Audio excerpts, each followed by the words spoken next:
Bismillahirrahmanirrahim. Jaddidu imanakum. Perbaharuilah keimanan kalian. Aktsiru min qauli la ilaha illallah.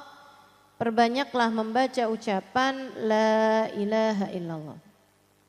Ada beberapa hal yang bisa kita ambil dari hadis ini. Yang pertama, iman itu bisa nambah, bisa kurang, bisa lama, bisa baru, bisa senantiasa diperbaharui. Iman itu bahkan bisa hilang, terutama di akhir zaman. Iman gampang banget hilangnya.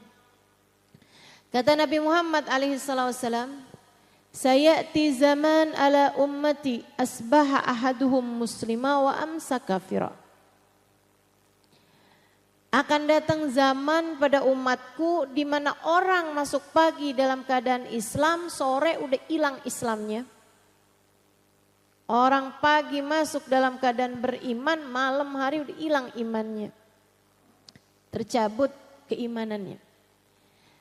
Ada di kitab Sulamut Taufik hal-hal yang membuat orang Islamnya atau imannya kecabut. Ada banyak hal teman-teman. Salah satunya meremehkan syariat agama Allah, meragukan kekuasaan Allah. Karenanya urusan kayak menistakan agama itu bukan hanya urusan, mohon maaf ya, ada orang bakar Quran misalnya gitu, menistakan agama. Iya betul, itu menistakan agama. Kayak ada orang, ada kalimat la ilaha illallah diinjak-injak gitu, menistakan agama. Betul sekali. Tapi kamu ragu-ragu Allah memberikan kepadamu rezeki, itu juga bagian dari menistakan agama. Menistakan Allah Subhanahu wa taala. Kamu menganggap bahwa kalau kamu nggak kerja kamu nggak bisa makan. Itu Allahnya di mana maksud kamu? Kamu pikir Allah nggak bisa ngasih kamu makan walaupun tanpa kamu kerja? Bahkan dari sejak kamu berada dalam rahim ibu kamu, Allah udah ngasih kepada kamu rezeki. Menurut kamu rumitan mana ngasih rezeki sekarang di saat udah punya gigi, udah punya tangan, udah bisa mikir, udah bisa beli nasi uduk, udah bisa pakai aplikasi GoFood. Gampangan mana ngasih rezeki kayak begitu, gitu ya? Dibandingkan dengan ngasih rezeki sedangkan kamu masih berada dalam rahim ibu kamu sebagai janin. Gak bisa ngapa-ngapain. Kamu tahu kenapa orang di saat lagi hamil itu ada banyak hal-hal yang dia gak kepengen biasanya makan, kepengen makan. Kamu tahu kenapa orang kalau lagi hamil, saya punya temen kebiasaan minum kopi. Dahsyat kebiasaannya pagi sama sore itu kalau gak minum kopi udah pusing gitu, geliengan gitu. Terus saya tanyain gitu, anaknya banyak, 9 nggak salah. Beneran. Saya tanya gitu, saya bilang, lah kamu kalau lagi hamil bukannya nggak bagus minum kopi? Subhanallah lah Ustazah, saya kalau lagi hamil nggak pengen kopi, nggak doyan kopi.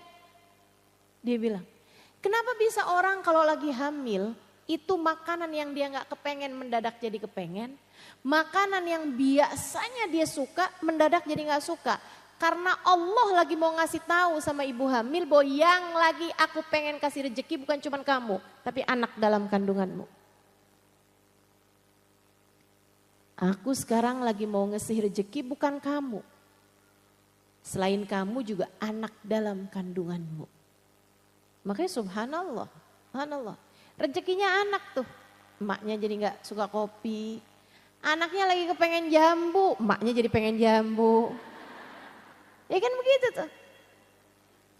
Insya Allah. Luar biasa teman-teman saudaraku sekalian. Allah subhanahu wa ta'ala tuh, beliau Allah satu yang ngasih kepada hambanya rezeki. Dialah satu, sang pemberi rezeki bagi hamba-hambanya. Lah kamu meremehkan pemberiannya Allah gitu, kayak yang wah kalau saya pensiun bagaimana saya bisa makan? Dari sejak kamu belum kerja, kamu udah dikasih makan, halo. Saudaraku sekalian yang saya muliakan, kalau saya nggak punya suami, kalau suami saya meninggalkan saya, gimana saya bisa membiayai hidup saya? Kamu dulu juga nggak punya suami, emang kamu lahir langsung kawin? Kan enggak. Dulu-dulu juga kamu nggak punya suami, hidup apa nggak hidup? Hidup. Harus selalu diingat, yang ngasih rezeki itu bukan suami, bukan orang tua, bukan sesiapa, tapi Allah Subhanahu wa taala. Kamu ragu-ragu terhadap makan siang, makan malam, besok makan apa, lusa makan apa. Kamu belingsatan pikiran, anak nanti makannya gimana, ini nanti makannya gimana. Apa segala macam urusan-urusan rezeki nih teman-teman. Yang sampai membuat kadang-kadang orang mau-maunya sampai nyari sesuatu yang haram untuk urusan rezekinya. Ini merupakan salah satu dari kamu ngurangin kekuasaan Allah Subhanahu wa taala, meragukan kekuasaan Allah Subhanahu wa taala jalla jalaluhu wa ta'ala azamatuh. Hati-hati, hal-hal yang kayak beginian nih, yang bikin Allah kesel gitu sama hambanya. Kata Allah, lah aku yang ngasih rezeki loh. Segitunya dia nganggep suaminya, segitunya dia nganggep pekerjaannya, segitunya dia ngejilatin bosnya. Sampai jilat atasan, nyikut bawahan, kan begitu tuh. Padahal aku yang selama ini ngasih rezeki, kata Allah Subhanahu wa taala. Cabut aja deh imannya, dia nggak beriman nih sama aku nih. Gitu. Banyak terjadi saudaraku sekalian. Khaufuhum min ghadahum wa asyahum yuhawwiluhum an jihatil kiblah.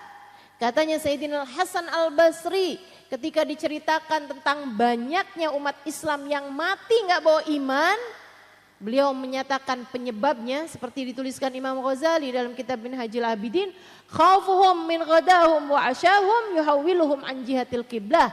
Rasa takut mereka ntar makan siang apaan, ntar makan malam apaan, itu yang mencegah mereka dari mati membawa iman. Berhati-hatilah. Saya yakin nih yang ngaji nih sholat semuanya. Yakin saya.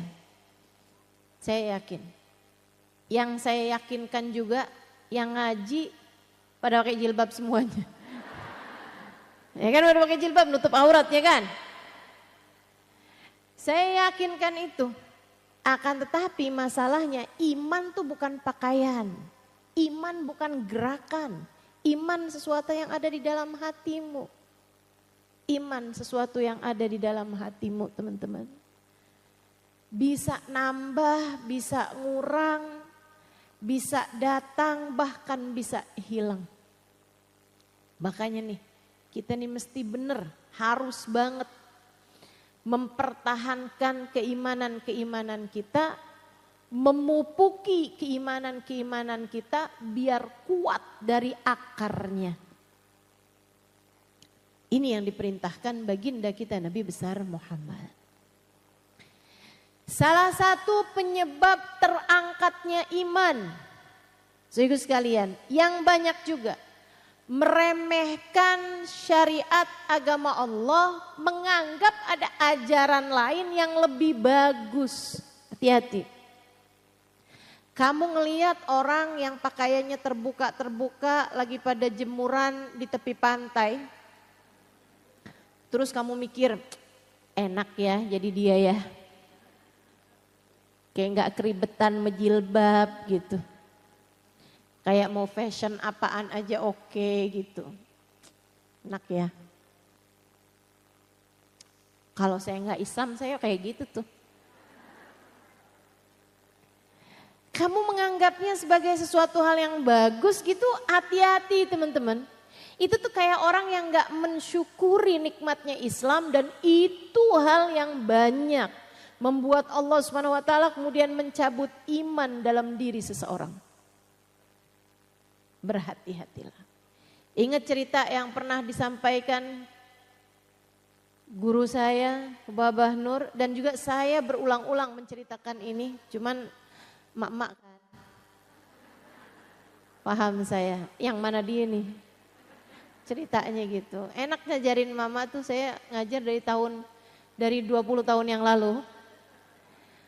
Tiap kali ngaji kalau saya mau cerita apaan aja bisa. Karena dulu nggak tahu, sesudahnya kemudian lupa. Jadi kapan aja cerita boleh. Dulu nggak tahu, sekarang lupa ya. Jadi ada dulu orang India, ini orang India nih. Tinggal di lingkungan orang-orang Hindu, seorang perempuan. Tapi dia akhirnya entah kenapa ceritanya dia masuk Islam. Ya. Dia masuk Islam tapi menyembunyikan keislamannya rapat-rapat. Dia diem, nggak ngasih tahu Islamnya karena lingkungan semua orangnya Hindu semua gitu. Dia kayak ngerasa nggak cukup, ya akan ada hal yang sangat buruk terjadi padanya kalau dia menyatakan keislamannya. Subhanallah, dia beberapa tahun sesudah dia Islam ini dia kena penyakit, kena cancer, udah langsung stadiumnya tinggi gitu. Akhirnya dia terbaring tak berdaya, dokter udah mulain pasrah semuanya, umur dia udah hampir habis gitu. Di saat seperti itu dia memanggil ada salah satu laki-laki Arab Muslim. Dia asalnya asalnya dia tinggal di Arab, hijrah kemudian menetap di sana pedagang di kampung tersebut. Ada satu hari dia bilang sama keluarganya, boleh nggak panggilin saya Fulan bin Fulan? Oh yang orang Arab itu? Iya. Orang mikirnya yang kayak jatuh cinta nih. Permintaan orang mau mati, iya kan? Jadi diikutin aja, panggilin lah tuh si Ustadz, si laki-laki Arab ini tadi, kan Ustadz dia pedagang. Sampailah di tempatnya dia gitu. Begitu di kamar dia di rumah sakit dia bilang boleh nggak semuanya keluar, saya mau ada rahasia mau saya sampein. Saya malu kata gitu. Orang mikirnya beneran, wah dia mau menyatakan cintanya nih kan, permintaan orang mau mati gitu ya. Nah, jadi semuanya keluar, tinggal berduaan nih sama laki-laki Arab itu. Terus dia bilang, dia ngasih, dia udah siapkan jumlah uang, dikasihkan ke si orang Arab itu. Terus dia bilang, saya minta kepada kamu, saya ini muslimah. Saya udah masuk Islam. Dia bilang, tapi saya sembunyikan Islam saya dari keluarga saya. Saya minta tolong sama kamu, kalau saya meninggal dunia, tolong mandikan saya, kafani saya, sholati saya, kuburkan saya. Tapi kan nggak memungkinkan pas langsung mati, langsung dikerjain. Jadi dia bilang gini, saya akan minta keluarga saya untuk langsung nguburin saya. Nanti malam-malam kamu ambil jenazah saya, perlakukan seperti mana selayaknya jenazah umat Islam. Kasihin duitnya, tolong belikan semua peralatan-peralatan untuk meninggal. Dia bilang, oke, siap. Udah tuh, meninggallah dia. Beneran tuh, langsung dia bilang sama keluarganya, tolong langsung kuburin aja saya nggak mau nyusahin. Karena kan dibakar apa segala macam tuh kan biayanya mahal. Itu tuh ada tarifnya tuh. Mau bakar apa open?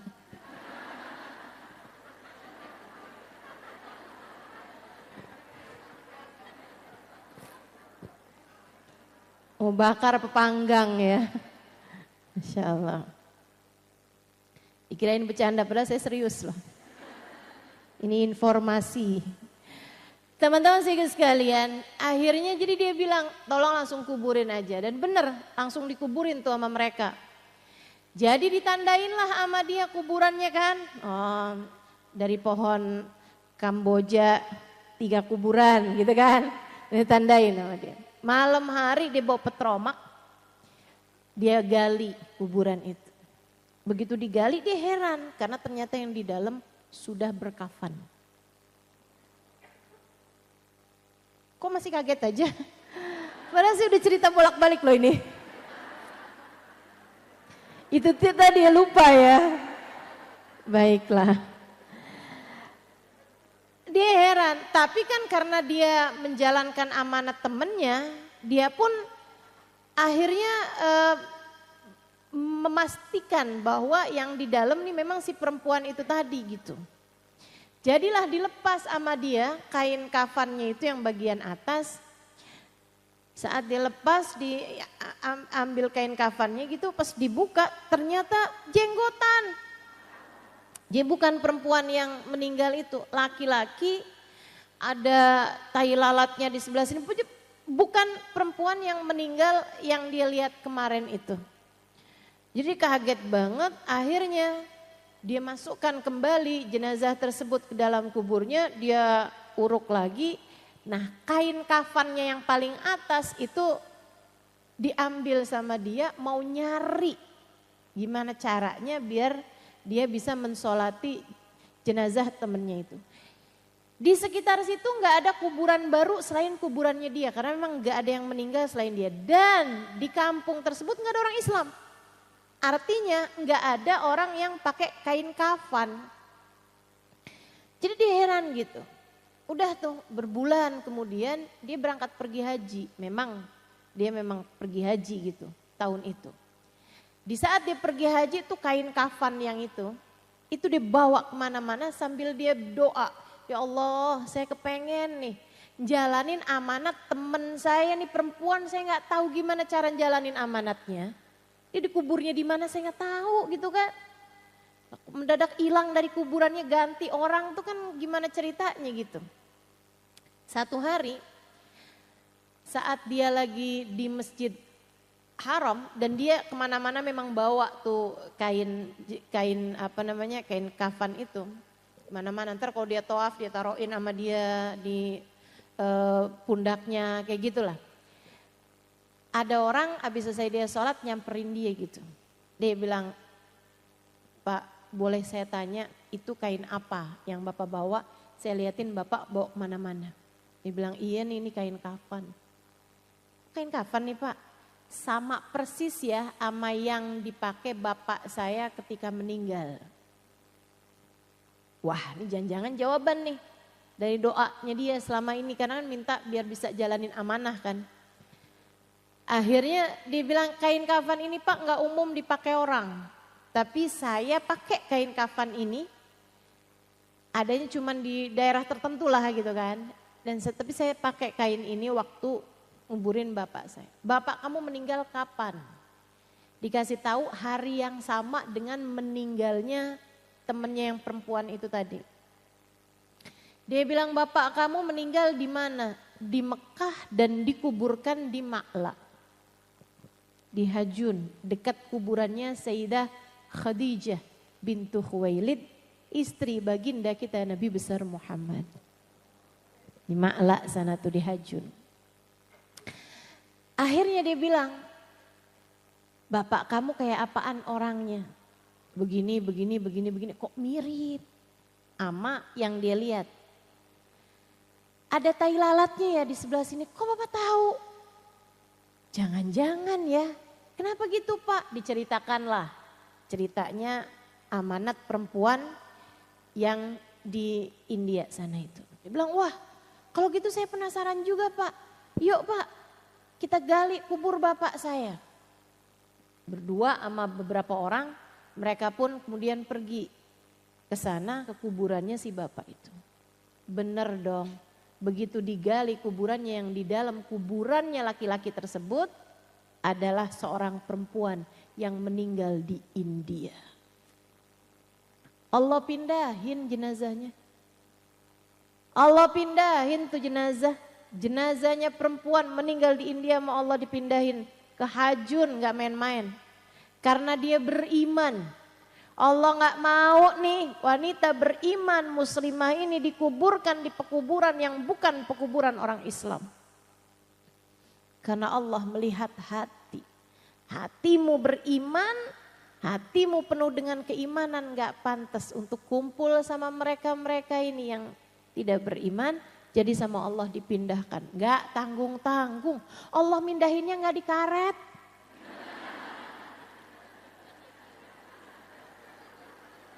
Allah mindahin gak di jeruk purut teman-teman. Allah pindahinnya langsung di Ma'la, di Hajun. Dekat perempuan nomor 1, Sayyidah Khadijah bintu Khuwailid. Istri baginda kita Nabi besar Muhammad sallallahu alaihi wasallam. Wanita yang nomor 1 beriman kepada Allah subhanahu wa ta'ala. Perempuan pertama beriman siapa? Sayyidah Khadijah bintu Khuwailid. Masya Allah, Masya Allah. Jadi begitu digali nih, ternyata kuburan perempuan tersebut girang dong. Yang laki-laki ini tadi, alhamdulillah saya bisa jalanin amanahnya. Kalau nggak bingung nih, rupe nih. Duitnya kan rupe namanya ya. Mau dipakai apa, udah dikasih duit gitu. Jadi akhirnya dibeli kain kafan di Mekah, kemudian dia dimandikan di Masjidil Haram, kemudian dia disolati di Masjidil Haram, kemudian dia dikafankan dengan kain kafan, dimandiinnya pakai air zam-zam. Kalau di sana kan mandiinnya pakai air zam-zam. Habis itu kemudian dikuburkan di Ma'la, di pekuburannya Sayyidah Khadijah. Beruntung nih yang perempuan. Iman. Itu hanya akan membuatmu berkumpul dengan yang sama denganmu. Yang kesian yang bapak-bapak itu dong.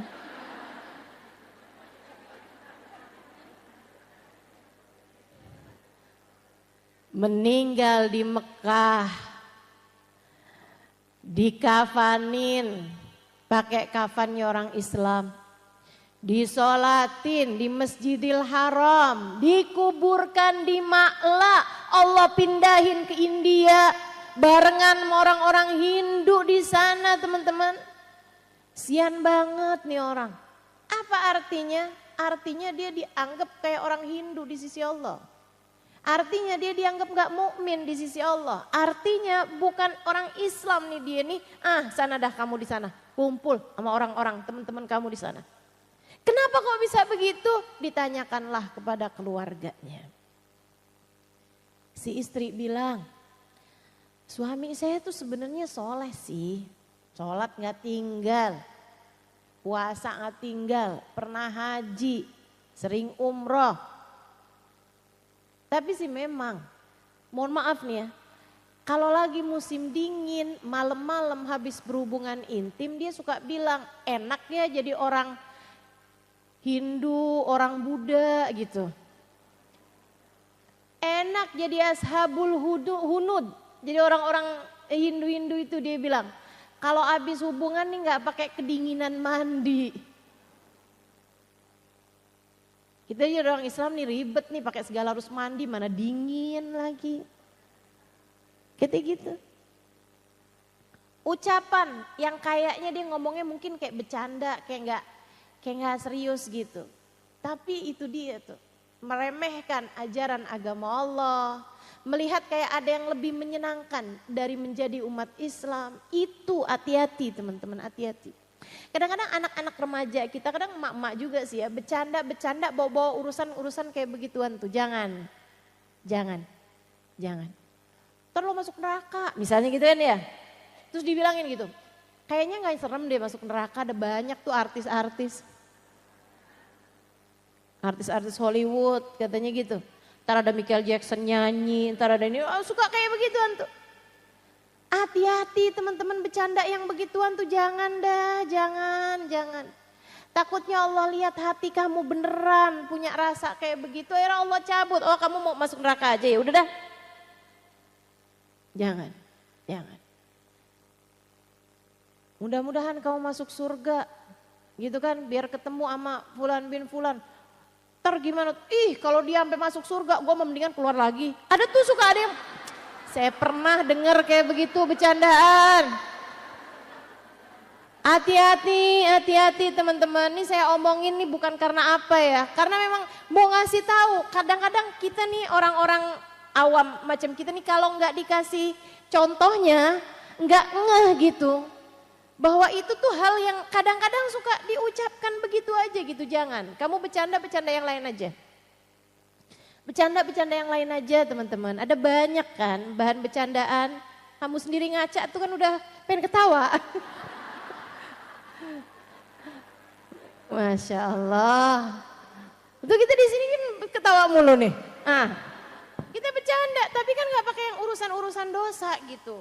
Jadi kalau kamu mau bercanda silahkan bercanda, akan tetapi jangan bawa-bawa hal-hal yang bisa mendatangkanmu kepada murkanya Allah, Jadi bercanda yang lain aja, nggak usah bawa-bawa urusan agama. Ya, silahkan apapun kamu bercandain, yang penting jangan bercandain urusan agama. Jelas? Sebab iman bisa saja terkeluar dari dalam hatimu ketika kamu tidak melihat Islam, iman sebagai sesuatu hal yang besar, sebagai sesuatu hal yang paling besar. Innad dina 'indallahil Islam. Sungguhnya agama yang diterima di sisi Allah adalah agama hari Jumat, hari pilihan Allah Subhanahu wa taala, hari yang disukai Allah Subhanahu wa taala jalla jalaluh wa ta'ala azamatu. Karenanya sebagai umat Islam kita diminta secara khusus sebagai umat Nabi Muhammad, di Jumat nih hadiah Allah buat Nabi Muhammad, dilipat gandakan amal-amal ibadah. Karenanya sebagai umatnya Nabi Muhammad, hari Jumat ada amalan yang sangat baik dilakukan. Assalamualaikum warahmatullahi wabarakatuh. Alhamdulillah. Wassalatu wassalamu ala Rasulillah Muhammad ibn Abdillah wa ala alihi wa sahbihi wa man wala. Subhanaka la ilma lana illa ma 'allamtana innaka antal alimul hakim. Rabbi syrah li sadri wa yassir li amri wahlul 'uqdatan min lisani yafqahu qawli, amma ba'du.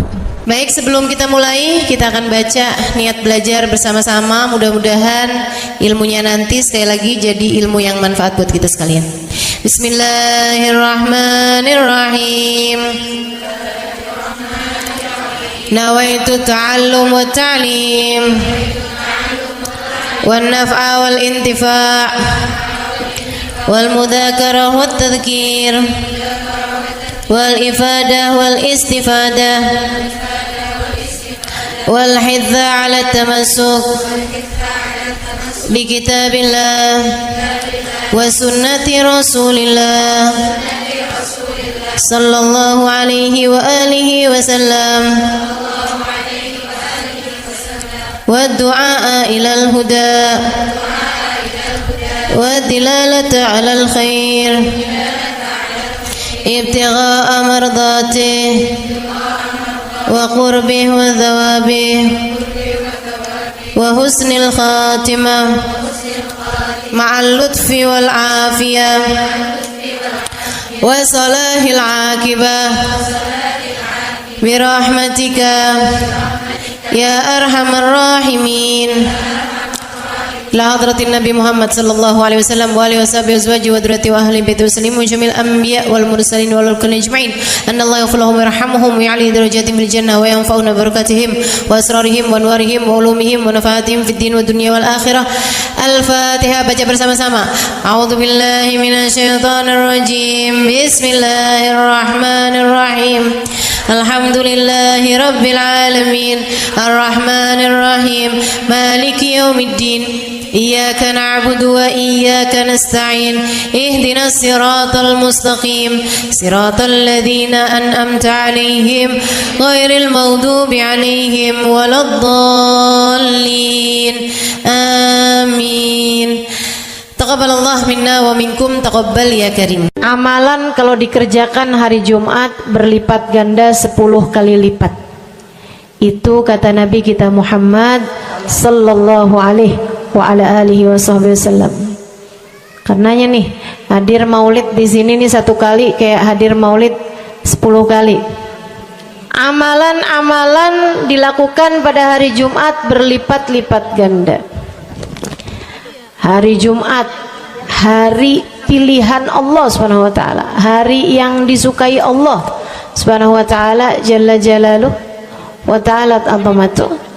Karenanya sebagai umat Islam kita diminta secara khusus sebagai umat Nabi Muhammad, di Jumat nih hadiah Allah buat Nabi Muhammad, dilipat gandakan amal-amal ibadah. Karenanya sebagai umatnya Nabi Muhammad, hari Jumat ada amalan yang sangat baik dilakukan pada malam dan hari Jumat ini. Nabi Muhammad mengatakan, "Aktsiru minas salati alayya fil lailatil gharra wal yaumil azhar." Kata Nabi, perbanyaklah bersolawat kepadaku pada malam yang benderang, bercahaya, dan juga pada siang hari yang terang benderang. Apa itu Rasul? Malam hari yang terang, siang hari yang terang. Itu malam dan siang apa? Apa yang mataharinya paling cetar membahana gitu? Atau malam purnama gitu? Atau bagaimana? Kata Nabi Muhammad, pada malam Jumat dan pada hari Jumat. Ini yang sekarang kita berada. Disunahkan, dianjurkan, direkomendasikan kita umat Islam untuk secara khusus memperbanyak bersolawat kepada Nabi besar Muhammad. Maka kita hadir pada maulid hari ini, pagi ini, mudah-mudahan dapat banyak keberkahan. Karena dalam maulid tuh per berapa baca solawat, sekian baca solawat, dikit-dikit solawatan, kan begitu. Alhamdulillah. Solawatan itu sendiri teman-teman saya sekalian merupakan cara kita menyambungkan diri dengan Nabi besar Muhammad. Fadilahnya banyak banget, fadilahnya banyak banget. Solawatan itu banyak banget. Semua yang kamu perlukan, semua yang kamu idam-idamkan, semua yang kamu harapkan dunia hingga akhirat ada dalam keberkahan, ada dalam fadilah bersolawat kepada Nabi besar Muhammad sallallahu alaihi wasallam. Setara vitamin kalau saya lihat-lihatin. Solawat itu setara vitamin. Kalau buat badan nih, solawat itu sama dengan vitamin. Vitamin itu orang sehat bagus, orang sakit bagus, orang baru habis sakit bagus. Orang kalau sehat perlu banyak vitamin untuk menjaga kesehatannya. Orang kalau sakit perlu vitamin biar cepat sembuh dari sakitnya, kan begitu? Orang kalau baru habis sakit, baru habis operasi, nah itu vitamin mesti perbanyak biar cepat pulihnya.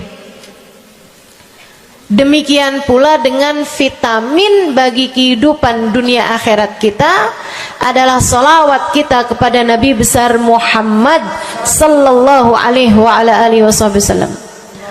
Orang kalau banyak baca solawatnya, insya Allah penyakit-penyakit hati ini mudah-mudahan disehatkan Allah. Penyakit-penyakit pikiran mudah-mudahan disehatkan Allah. Masalah-masalah yang ruwet-ruwet biar jadi pada lancar. Jalan-jalan yang sepertinya buntu mudah-mudahan jadi terbuka. Keadaan-keadaan yang tidak menyenangkan, semoga dengan berkat solawat kita kepada Nabi Muhammad, Allah subhanahu wa ta'ala gantikan dengan keadaan-keadaan yang menyenangkan. Insya Allah. Solawat banyak benar manfaatnya. Meskipun tentu aja sholawat bukan asal sholawat. Maksudnya gimana Ustazah? Sholawat bukan asal sholawat. Sholawatnya harus ditambahin plus 1 aja minimal. Ada beberapa, tapi seenggaknya 1 aja kamu punya. Sholawat ditambah cinta sama Nabi Muhammad. Sholawat tambah cinta sama Nabi Muhammad. Sholawat yang ketika kamu membacanya diiringi rasa rindu kepada Nabi besar Muhammad. Bukan asal sholawatan kamu sambil nonton sinetron, Allahumma sholli ala Muhammad, Allahumma sholli ala Muhammad, Allahumma sholli ala Muhammad, Allahumma sholli ala Muhammad, Allahumma sholli ala Muhammad. Enggak gitu. Enggak gitu. Sholawat diiringi rasa cinta, diiringi rasa rindu kepada Nabi besar Muhammad sallallahu alaihi wasallam. Itu yang diharapkan untuk dilakukan, sehingga dengan cara itu fadilah-fadilah sholawat yang banyak insya Allah Allah subhanahu wa ta'ala raihkan buat kita. Apa aja? Yuk saya mau ngasih tahu beberapa di antaranya. Banyak masalahnya, saya mau nyebutin beberapa aja di antaranya. 1. Sholawat itu adalah amal ibadah kita yang tidak diwajibkan khusyuk, tidak wajib tahu artinya satu persatu. Jadi andai pun kita membacanya karena riya sekalipun, riya nih mau pamer, misalnya gitu ya, biar orang tahu suara saya bagus. Allahumma salli ala sayyidina Muhammadin tibbil qulubi wa dawaiha wa afiyatil abdani wa shifaiha wa nuril absari wa diyaiha wa ala alihi wa sahbihi wa sallim. Suara saya bagus apa enggak? Bagus. Saya tadi berasa suara saya bagus, pas dengerin ibu-ibu kayak lebih bagus deh. Misalnya andai saya membaca sholawat sementara hati saya nggak murni, akan tetapi ada riak-riaknya. Hati saya nggak murni bener-bener nyari ridho Allah, akan tetapi masih ada kayak biar orang tahu saya rajin sholawatan, biar orang tahu nih saya sering bersolawatan, biar suami saya tahu nggak bawel mulu. Allahumma sholli ala sayyidina Muhammadin tibil qulubi. Kamu tuh dari tadi nonton aja Allahumma sholli ala sayyidina Muhammadin tibil qulubi. Misal gitu ya. Pokoknya yang namanya sholawat itu andai pun dibaca tanpa kehusyuan dan ada riyaknya sekalipun, itu masih mungkin untuk diterima sama Allah. Katanya Imam Syafi'i alaihi ridwanallah, Imam Syafi'i radhiyallahu ta'ala anhu wa ardhah, beliau mengatakan kullu amal ibni adam bainal qabuli wa raddiha illa salatu ala al-habibi Muhammadi fa innaha maqbulatun hatman bighairi taraddudi.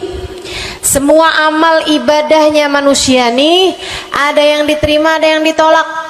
Amalan kita nih ada yang diterima, ada yang ditolak.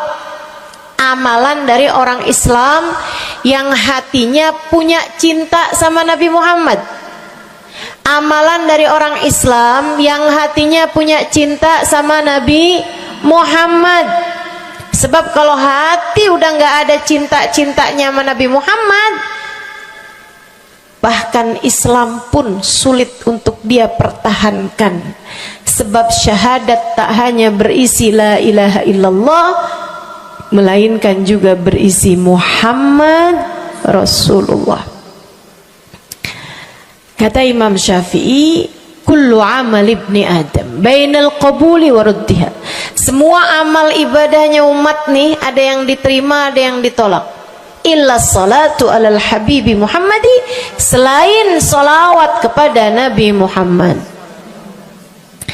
Fa innaha maqbulah, karena sungguhnya salawat itu akan diterima oleh Allah hatman bighairi taraddudi, secara pasti tanpa ada keraguan-raguan. Kamu mati bawa iman, sholawatmu semua diterima sama Allah. Dengan syarat tadi, mati bawa iman, sholawatmu akan diterima semua sama Allah Subhanahu wa ta'ala Jalla Jalaluhu wa ta'ala azamatuh. Saya pernah nanya sama, saya punya kiai di Tegal, saya bilang, kenapa sholawat itu pasti diterima sama Allah? Beliau memberikan ibarat, kata beliau, karena Nabi Muhammad itu kekasih Allah, karena Nabi Muhammad itu manusia paling tercinta di sisi Allah, sehingga apapun kalau lewat jalannya Nabi Muhammad itu akan lebih mudah buat diterima sama Allah. Semacam begini loh, kata kiai saya, semacam begini nih. Kamu kalau kirim surat misalnya ke gubernur, apalagi presiden, apalagi raja misalnya, kamu kalau mau kirim surat kepada orang besar, maksudnya orang yang memiliki kekuasaan atau pangkat atau apapun lah, nah itu kan mau nyampe nya surat tersebut dari kampung nih, minta jalannya dibenerin, mau kirim surat ke gubernur, itu mesti lewat desa, habis desa ke kecamatan, habis kecamatan, kabupaten, habis kabupaten, baru kemudian melewati banyak-banyak pintu untuk bisa surat tersebut sampai. Itu pun begitu nyampe ke gubernur belum tentu dibaca, betul? Kalaupun dibaca belum tentu dibalas, betul? Kalaupun dibalas belum tentu apa yang kamu harapkan dilaksanakan. Akan tetapi kalau kamu punya jalur khusus, kenal sama anaknya gubernur, bahkan bukan cuman kenal, kamu dekat, apalagi jika bukan hanya dekat tapi kamu disayang sama anak gubernur. Kamu kalau lagi mau benerin jalan nih, mau ngomong sama gubernur, kamu bikin surat, kamu kasihin surat tersebut lewat anaknya, tolong dong sampein sama bapak, jalanan nih rusak, susah banget, kita padahal mau bikin maulid nih, sian nanti sudah 5 susah masuknya, misal gitu kan. Kalau kita ngomong sama dia nih, dia bilang iya deh, tenang, saya sampein sama bapak saya. Nungguin bapaknya pulang kantor sambil pijit-pijit kaki, kasihin tuh surat, Pak bacain dong Pak, dari teman saya nih, kan begitu. Si bapak baca, habisnya dibaca, bakalannya dibales, iya deh, nanti saya bangunin tuh jalan sesegera mungkin, kan begitu. Kalau kemudian jalanannya itu dibagusin, dibaca, gubernur ini karena sayang sama yang bikin surat atau karena sayang sama anaknya? Karena sayang sama anaknya. Kamu kalau ngerjain ibadah, Bu, Kak, Dek, sholat itu yang diterima hanya kadar kehusyuannya. Sedekah itu yang diterima hanya kadar keikhlasannya. Ibadah-ibadah itu buat diterima hari-hari. Saya pernah baca satu hadis yang diriwayatkan dari Sayyidina Mu'ad bin Jabal. Ternyata tiap langit ada malaikat penyensor amal. tidak akan bisa sampai ke hadirat Allah kecuali jika amal tersebut benar-benar bersih, murni, nggak ada namimah, ngadu domba sepanjang hari tersebut, nggak ada fitnah, nggak ada benci sama salah satu walinya Allah. Buat amal ibadah diterima di sisi Allah itu bukan main susahnya. Meskipun tentu saja walaupun susah kita sih kerjain, tetap aja kerjain. Bukan berarti oh sholat belum tentu diterima, ya udah dah kalau gitu nggak usah sholat. Ya ibadah mau kita kerjain aja, sholat kita kerjain, semua kita kerjain, meskipun diterima atau enggaknya itu urusan Allah Subhanahu wa taala. Tapi kalau kamu mau tahu, ada amal lulus sensor, atau tepatnya kita nih dikasih sama Allah Subhanahu wa taala karena sayangnya Allah, karena cintanya Allah kepada nabi kita dikasih sama Allah Subhanahu wa taala amalan tanpa sensor, langsung diterima. Apa itu? Sholawat kepada baginda Nabi besar Muhammad. Fa innaha maqbulatun hatman bighairi taraddudi. Sungguhnya sholawat kepada Nabi Muhammad pasti akan diterima Allah Subhanahu wa taala tanpa ada keraguan-raguan. Allah terima sholawat karena cintanya Allah, sayangnya Allah kepada manusia yang kamu bacakan sholawat untuknya, yaitu baginda Nabi besar Muhammad sallallahu alaihi wasallam. Rahmatullah, hubballah, karamatullah ila man yusalli alaih, la ila man yusalli minhu. Allah tuh rahmat, sayang, cinta kepada orang yang dibacakan sholawat kepadanya, sehingga sholawat diterima bukan karena memandang siapa yang membaca sholawat tersebut. Makanya saya sering sholawatan, saya senang sholawatan, saya senang sholawatan, saya senang hadir majelis maulid, saya senang baca maulid, saya senang qiyam bersama-sama. Kenapa? Karena ini adalah amalan yang kayaknya paling pantas buat kita lakukan. Allah kalau mau lihat pelaku amal dulu baru diterima amalnya, waduh, kayaknya nggak lulus sensor nih. Allah kalau mau lihat hati kita dulu, keadaan kita dulu, baru menerima amal ibadah, ya Allah, belum tentu ada amal ibadah saya yang layak diterima oleh Allah. Tapi kita punya sholawat, alhamdulillah. Ada dalil nggak tuh Ustazah sampai sholawat itu semuanya diterima sama Allah tuh? Dalilnya dari mana? Karena nih di negeri kita nih ada, saya pernah dengar Ustazah, di kampung kami ada orang-orang yang jadi anggota GAS. Apa itu GAS? Gerakan anti sholawat. Lah, serem bener. Ada lagi namain dirinya GAM. Apa saya bilang? Gerakan anti maulid. Ya, saya dengernya kesian bener, kesian bener. Lantas dia mau menghadap Allah bawa amal bekal apa? Bukankah sholawat adalah amalan kita umat Islam yang ketika melakukannya Allah tidak peduli siapa yang membaca sholawat, yang Allah pedulikan adalah kekasih hatinya, kekasih Allah yang dikirimkan sholawat kepadanya, yang disolawatinnya yaitu Nabi besar Muhammad alaihissalam. Dalilnya hadisnya Nabi Muhammad sallallahu alaihi wasallam. Kata Nabi Muhammad, mulailah doa kalian dengan salawat padaku, akhirilah doa kalian dengan salawat padaku, karena sesungguhnya salawat padaku akan diterima Allah. Masakah Allah menerima depan, menerima belakangnya, dan kemudian menolak tengah-tengahnya? Gitu kata Nabi. Diajarin, kamu kalau doa sholawatan dulu, ntar abis doa juga sholawatan lagi. Biar kenapa Rasul? Biar di awal diterima udah pasti, di akhir diterima udah pasti, tengah-tengahnya nih doa kamu biar diterima sama Allah Subhanahu wa Ta'ala.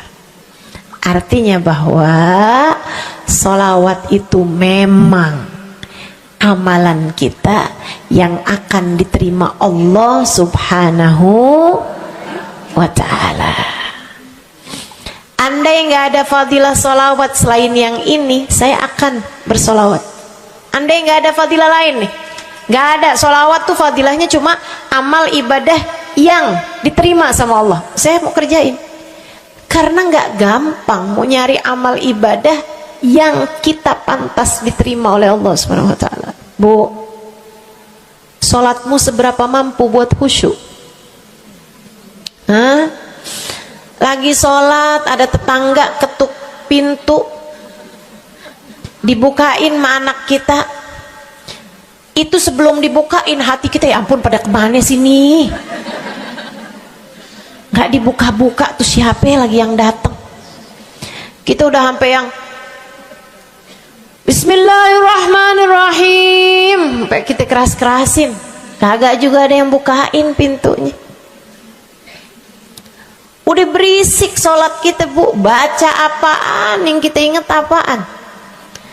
Habis dibukain pintu diomongin, iya nih mau ngundang tangga belakang rumah nih, mau nyunatin anaknya nanti hari Minggu jam 8 pagi, iya ada pengajian, ngundang kiai dari kampung sebelah.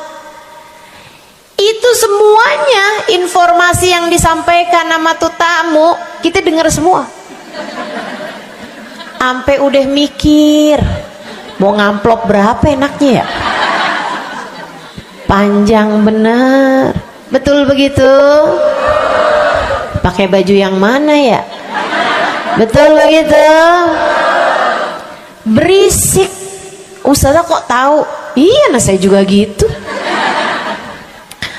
Sholat kita masih bising, sholat kita masih berisik, rasanya masih belum pantas sholat kita ini untuk bawa kita menuju surga.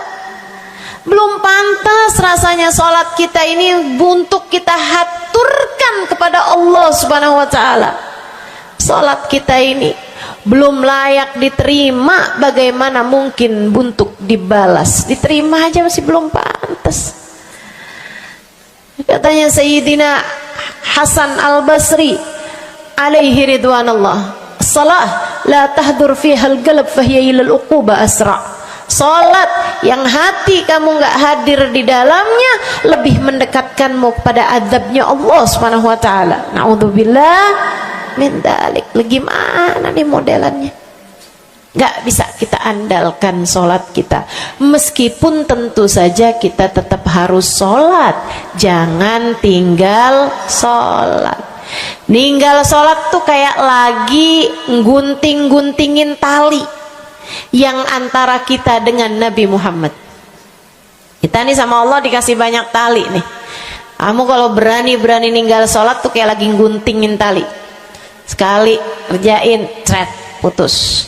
Sekali lagi jencet, putus. Ada beberapa tali, udah tuh ninggalin sholat beberapa kali dengan kesengajaan, dengan pengetahuan, sangat sulit untuk menyambungkan dirimu dengan baginda Nabi besar Muhammad Sallallahu Alaihi Wasallam yang telah mengatakan sesungguhnya perbedaan antara kita dengan orang non muslim adalah urusan sholat.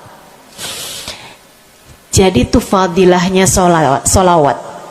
Jadi amal ibadah yang akan diterima Allah. Yang kedua, sholawat itu fadilahnya teman-teman sekalian menjadikanmu lebih mungkin dikenal sama Nabi Muhammad. Ini kalau buat saya penting banget. Jadi seseorang dikenal sama Nabi Muhammad. Ibu, kata orang nih saya terkenal. Diam semua. Kata orang saya terkenal. Seenggaknya follower saya lebih banyak lah daripada ibu-ibu. Ya kan begitu? Seenggaknya yang dengerin kajian-kajian saya lebih banyak lah daripada yang dengerin ibu-ibu di rumah. Tapi ya Bu, kalau saya pikir-pikirin, sebenarnya dikenali sama siapapun itu enggak jadi manfaat kalau saya tidak dikenal sama Nabi Muhammad. Sebagaimana ibu-ibu, andai nggak ada siapapun mengenal dirimu Bu, kayak tetangga aja mau ngawinin kamu nggak diundang, misal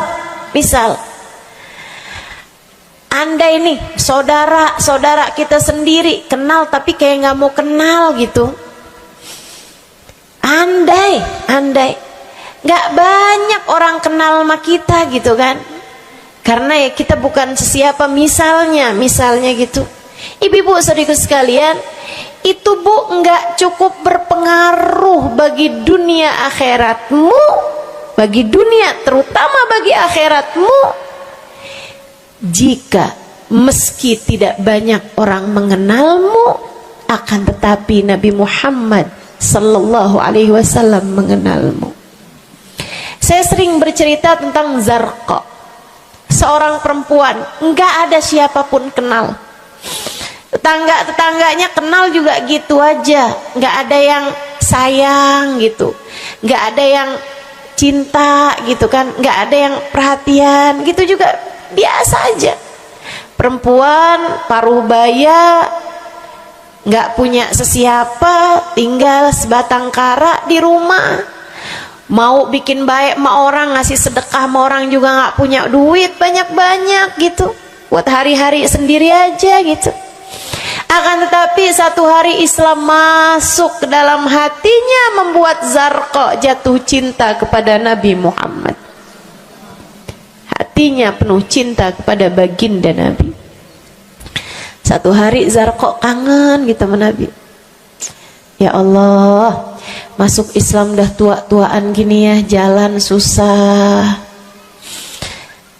Tapi masa sih saya nih di dunia tinggal sezaman sama Nabi Muhammad, tapi saya nggak bisa sering-sering ketemu sama Nabi.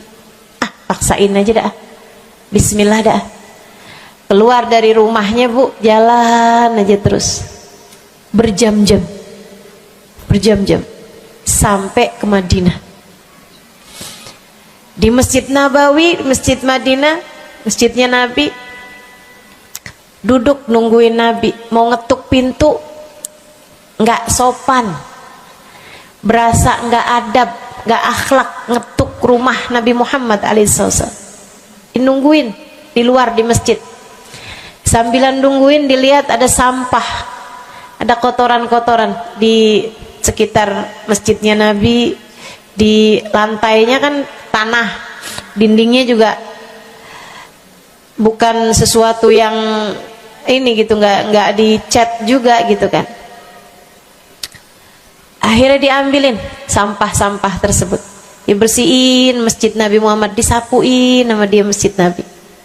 Dia melakukan itu bukan karena apaan sih nih orang-orang nih masjidnya dibiarin kotor, astagfirullah, nggak gitu.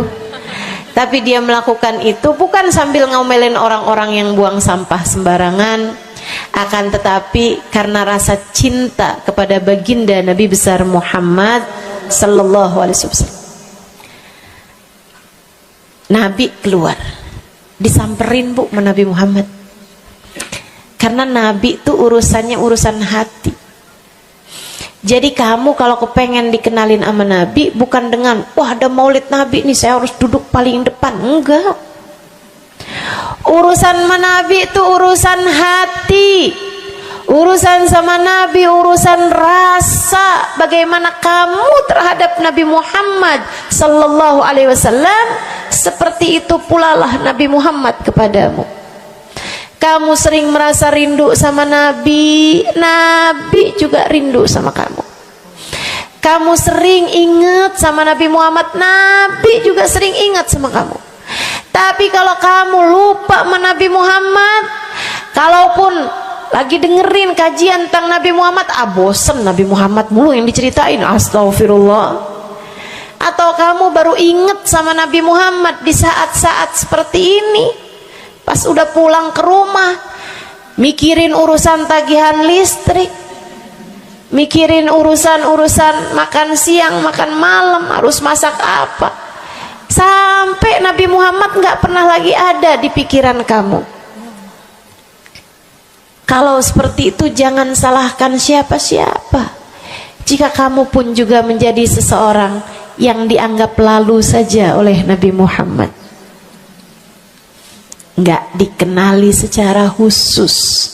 Nabi Muhammad kenal sama semua umatnya, betul, tapi dikenali secara umum. Pengen dikenali secara khusus, nih dia nih caranya. Zarqa bu disamperin sama Nabi Muhammad, hatinya punya rasa cinta, khidmah sama Nabi Muhammad alaihissalam.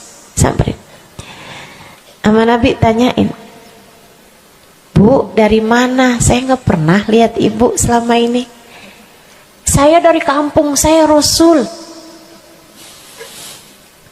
Sebutin nama kampungnya, misalnya gitu. Apa tuh tadi? Soreang. Nah, itu. Jambu. Dari Jambu. Kamu dari mana? Dari Jambu. Berasa ulet ya? Keluar dari Jambu.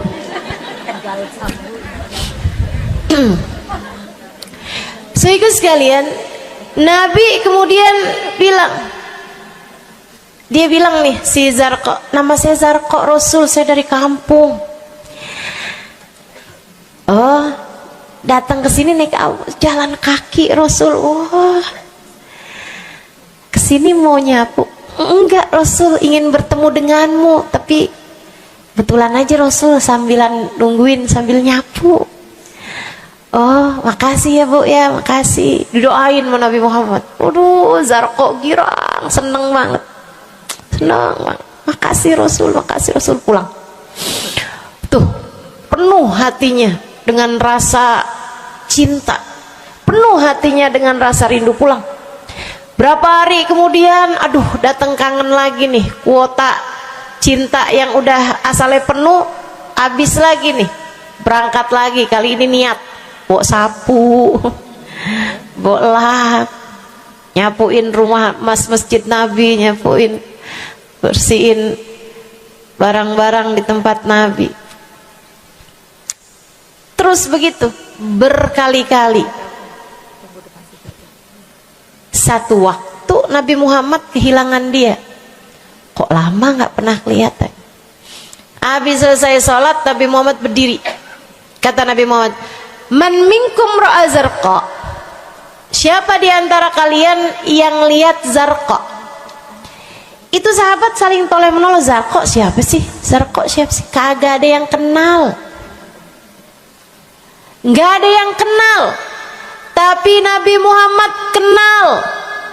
Dan itu cukup. Andai itu terjadi kepada saya, andai tak ada sesiapa pun kenal, tapi Nabi Muhammad mengenal saya, itu cukup. Saya harus sampaikan kepadamu ibu-ibu, adik-adik, teman-temanku, saudariku sekalian, andai di dunia ini tak ada banyak orang yang mau kenal denganmu, tapi Nabi Muhammad kenal denganmu, itu cukup untukmu. Kayak Zarqa nih, sahabat pada toleh-toleh, siapa sih Zarqa? Siapa sih Zarqa? Nabi Muhammad bilang, itu loh Zarqa yang suka datang terus nyapu-nyapu masjid kita. Oh, itu Zarqa namanya. Nggak pada tahu, karena nganggep lalu aja, sambil lalu aja liatnya. Minkum ra'a Zarqa. Kata Nabi, siapa di antara kalian yang lihat Zarqa? Ada sahabat belakang angkat tangan. Ya Rasulullah, kalau yang itu kayaknya saya tahu deh Rasul. Dia tetangga walaupun agak jauh dari saya, tapi ya masih sekampung sama saya Rasulullah. Kata Nabi, bagaimana keadaannya? Sudah lama nggak lihat dia, apakah dia sakit? Innaha matat ya Rasulullah, dia udah meninggal dunia wahai Rasul. merah padam muka Nabi Muhammad karena marah. Kata Nabi Muhammad, "Halla tukhbiruni hatta usalli 'alaiha." Kenapa kamu nggak ngabarin saya waktu Zarqa meninggal? Saya kepengen nyolatin dia.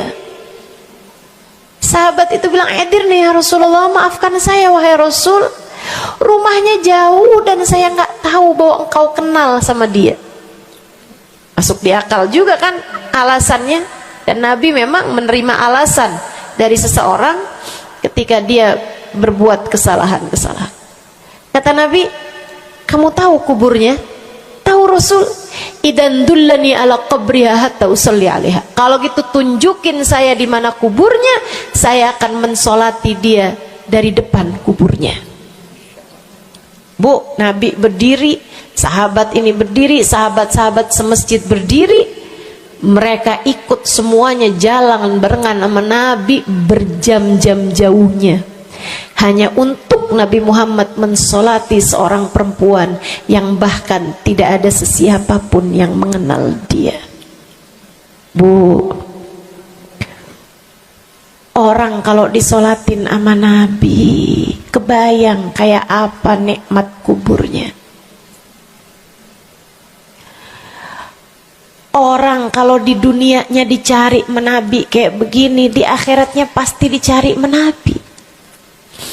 Orang kalau dicari sama Nabi Muhammad di akhirat, kelar semua urusan, beres semua urusan, hisab, adab lewat semuanya, dicari sama Nabi Muhammad.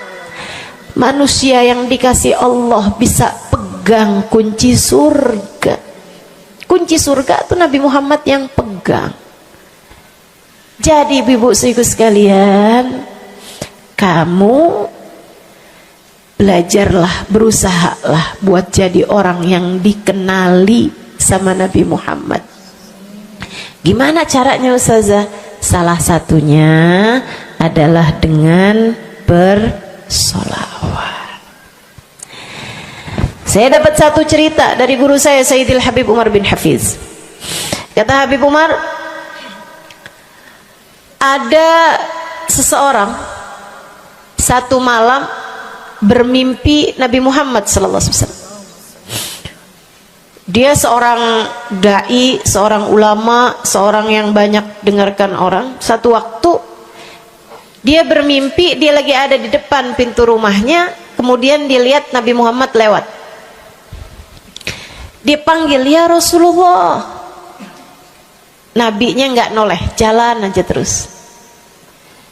Kebangun dari tidurnya, seneng impi Nabi, tapi sedih karena dalam mimpinya Nabi Muhammad tidak menoleh kepadanya.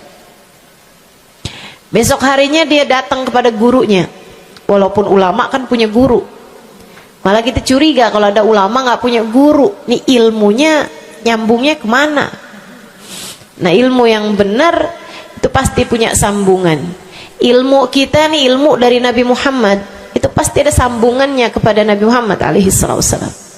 Gurunya nyambung ke gurunya sampai kepada Nabi Muhammad sallallahu alaihi wasallam. Akhirnya dia datang kepada gurunya, "Ya Syekh, ra'aitul barihah Rasulullah sallallahu alaihi wasallam." "Syekh, tadi malam nih saya ngimpi Nabi Muhammad. Nabi Muhammad lewat depan saya, fanadaituhu, saya panggil Nabi Muhammad, falam yujibni." Tapi Nabi Muhammad tidak menjawab panggilan saya.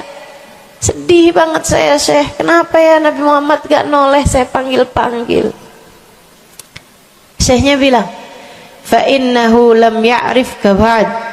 Nabi gak mau noleh sama kamu karena Nabi Muhammad gak cukup kenal sama kamu. Gimana cara saya biar dikenali sama Nabi Muhammad? Syekh tersebut menjawab, "Akthir minas salati alaih." Perbanyaklah membaca salawat kepada Nabi Muhammad. Baik Syekh. Jadi murid nih, dikasih tahu sekali langsung kerjain. Tiap hari baca salawat. Selain agar dia jadi tambah dekat, tambah kenal dan dikenali sama Nabi Muhammad SAW. Dia baca sholawat bukan biar tanah cepat laku.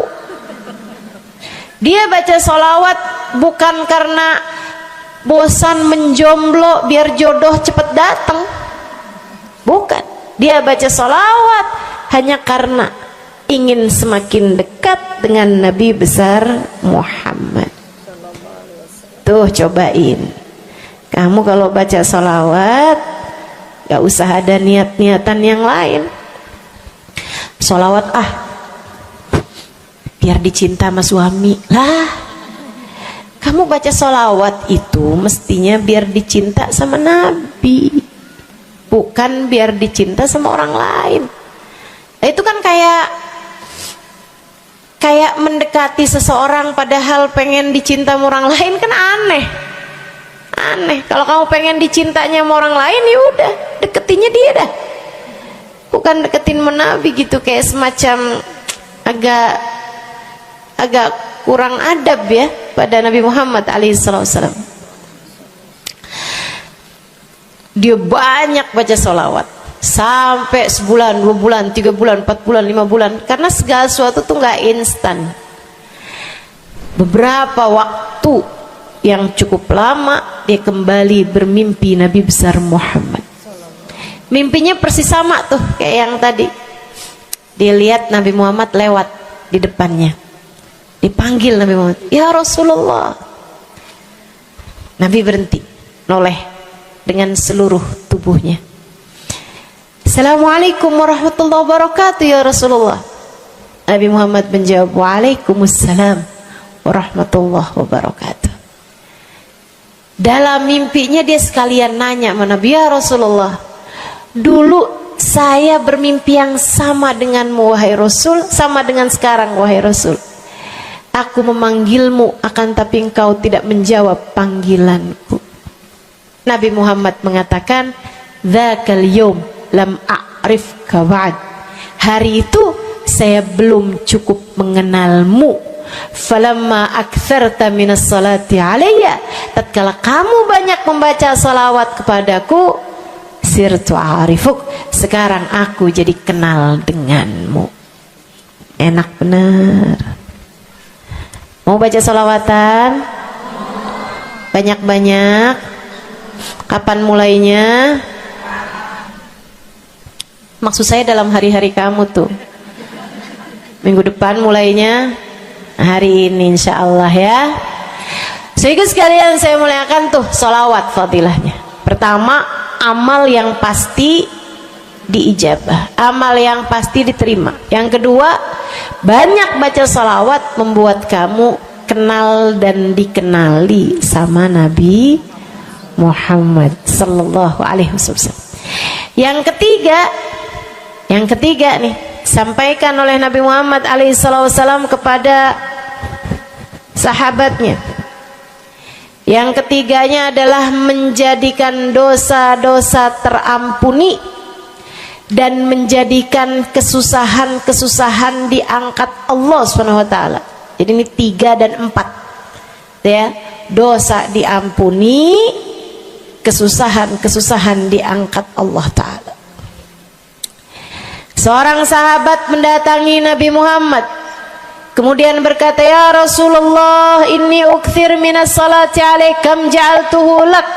Wahai Rasul, saya senang banget baca salawat kepadamu. Berapa dari salawatku yang aku hadiahkan untukmu? Nah, ini ada beda pentafsiran. Ada tafsir yang mengatakan dari salawat tersebut yang banyak itu berapa yang saya hadiahkan untukmu gitu. Atau tafsir yang lain, saya senang menggunakan waktu luang bersolawat padamu. Berapa dari waktu luang saya gunakan bersolawat padamu? Kata Nabi Muhammad, terserah kamu. Dia bilang, kalau gitu Rasul 1/3, 1/4 dari solawat saya hadiahkan untukmu. Khair, kata Nabi. Fa in zitta fahuwa khairun lak. Kalau kamu tambahin lebih bagus lagi. Idan fathuluth. Kalau gitu 1/3 deh Rasul. 1/3 dari solawat saya hadiahkan untukmu. Khair, kata Nabi. Fa in zitta fahuwa khairun lak. Kalau kamu tambahin lebih bagus lagi. Idan fanisif. Kalau gitu 1/2. setengah wahai Rasul, setengah dari salawat saya hadiahkan untukmu, atau setengah dari waktu luang saya gunakan bersalawat padamu. Bagus, kata Nabi. Fa in zidta fahuwa khairun lak, kalau kamu tambahin lebih bagus lagi. Kalau gitu 2/3 dari Rasul, dari salawat saya hadiahkan untukmu. Bagus, kata Nabi, kalau kamu tambahin lebih bagus lagi. Idzan falkul, kalau emang kayak gitu semua aja di Rasul. Semua salawatku aku hadiahkan untukmu, atau semua waktu luangku aku gunakan bersalawat padamu. Kata Nabi Muhammad, didengerin, buat yang banyak baca salawatnya, dengerin, buat yang selalu bersalawat pada Nabi Muhammad alaihi salam.